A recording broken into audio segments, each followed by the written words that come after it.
A reading from 2 Samuel chapter 11.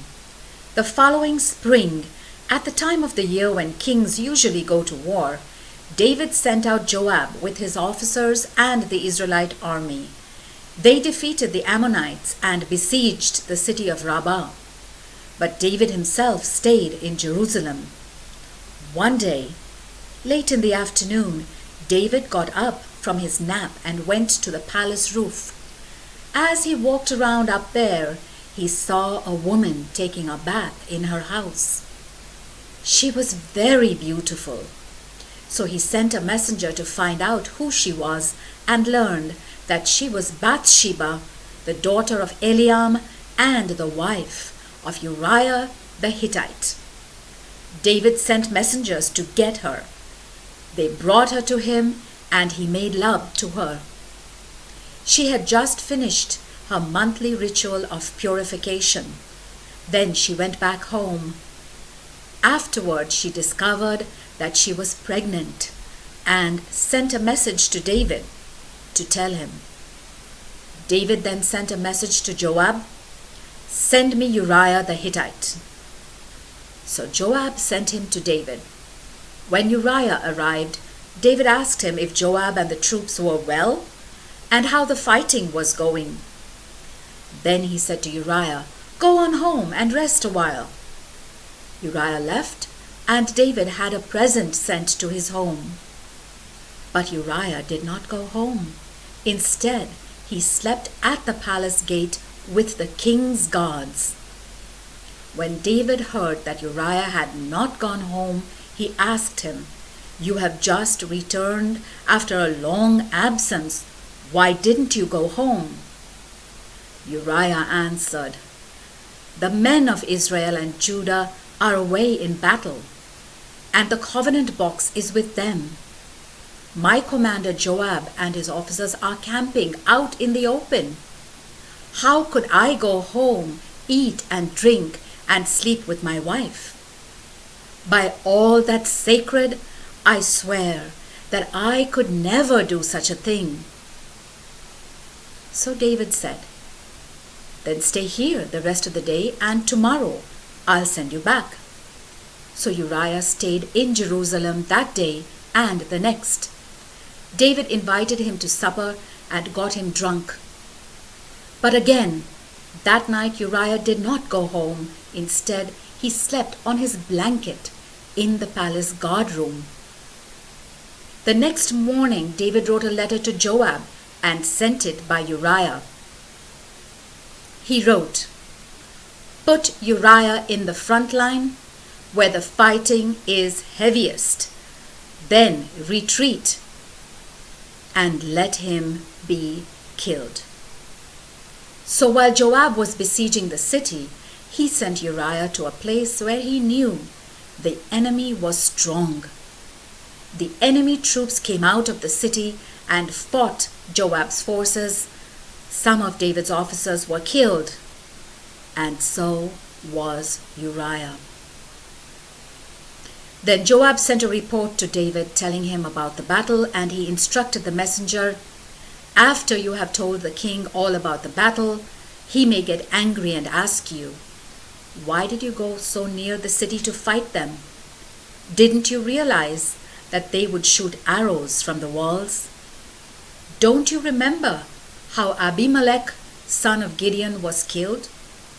It was at Thebez, where a woman threw a millstone down from the wall and killed him. Why then did you go so near the wall?'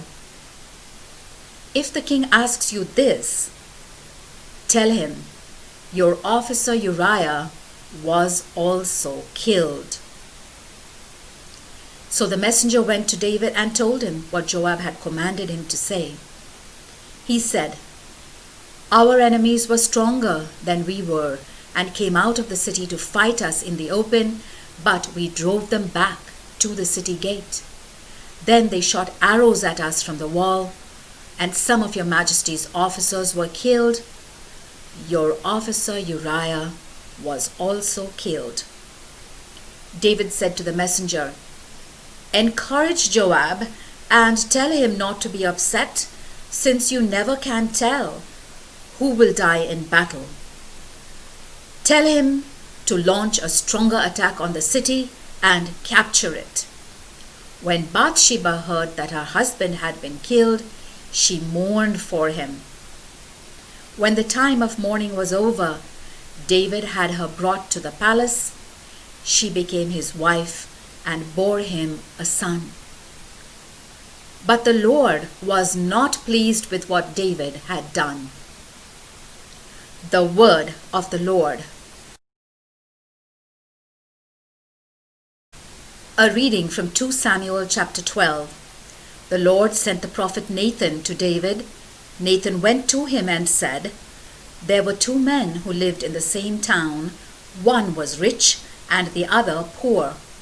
The rich man had many cattle and sheep, while the poor man had only one lamb, which he had bought.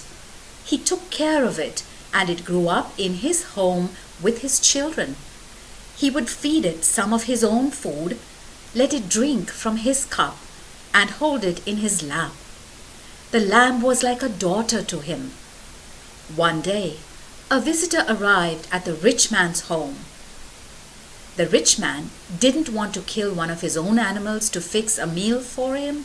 Instead, he took the poor man's lamb and prepared a meal for his guest. David became very angry at the rich man and said, "I swear by the living Lord that the man who did this ought to die. For having done such a cruel thing, he must pay back 4 times as much as he took." "You are that man," Nathan said to David, "and this is what the Lord God of Israel says. I made you king of Israel and rescued you from Saul. I gave you his kingdom and his wives. I made you king over Israel and Judah. If this had not been enough, I would have given you twice as much. Why then have you disobeyed my commands? Why did you do this evil thing?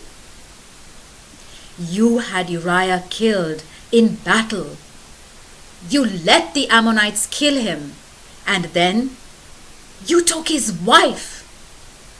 Now, in every generation, some of your descendants will die a violent death because you have disobeyed me and have taken Uriah's wife. I swear to you that I will cause someone from your own family to bring trouble on you. You will see it when I take your wives from you and give them to another man, and he will have intercourse with them in broad daylight.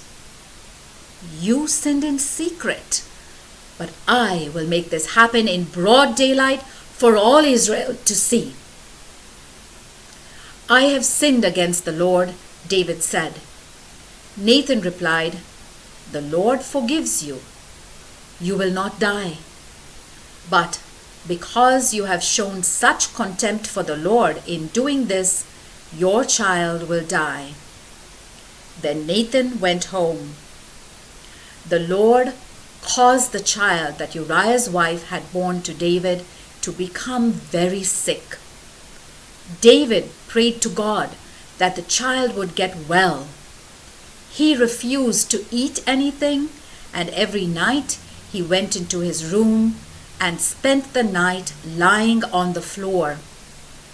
His court officials went to him and tried to make him get up, but he refused and would not eat anything with them. A week later, the child died, and David's officials were afraid to tell him the news. They said, "While the child was living, David wouldn't answer us when we spoke to him. How can we tell him that his child is dead? He might do himself some harm." When David noticed them whispering to each other, he realized that the child had died. So he asked them, "Is the child dead?" "Yes, he is," they answered. David got up from the floor, took a bath, combed his hair, and changed his clothes. Then he went and worshipped in the house of the Lord. When he returned to the palace, he asked for food and ate it as soon as it was served. "We don't understand this," his officials said to him. "While the child was alive, you wept for him and would not eat. But as soon as he died, you got up and ate." "Yes," David answered, "I did fast and weep while he was still alive.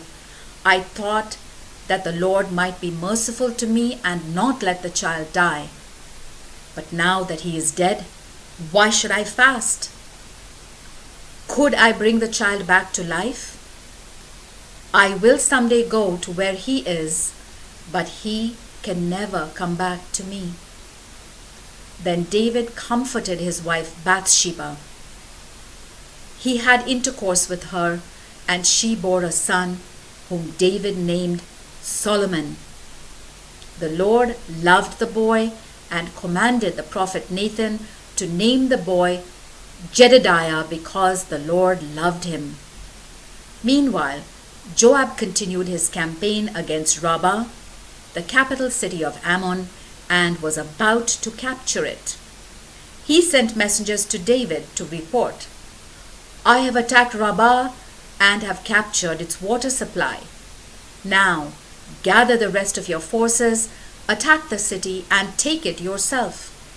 I don't want to get the credit for capturing it." So David gathered his forces, went to Rabbah, attacked it, and conquered it. From the head of the idol of the Ammonite god Molech, David took a gold crown which weighed about 75 pounds and had a jewel in it.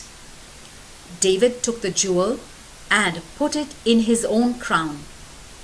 He also took a large amount of loot from the city and put its people to work with saws, iron hoes, and iron axes, and forced them to work at making bricks. He did the same to the people of all the other towns of Ammon. Then he and his men returned to Jerusalem. The word of the Lord.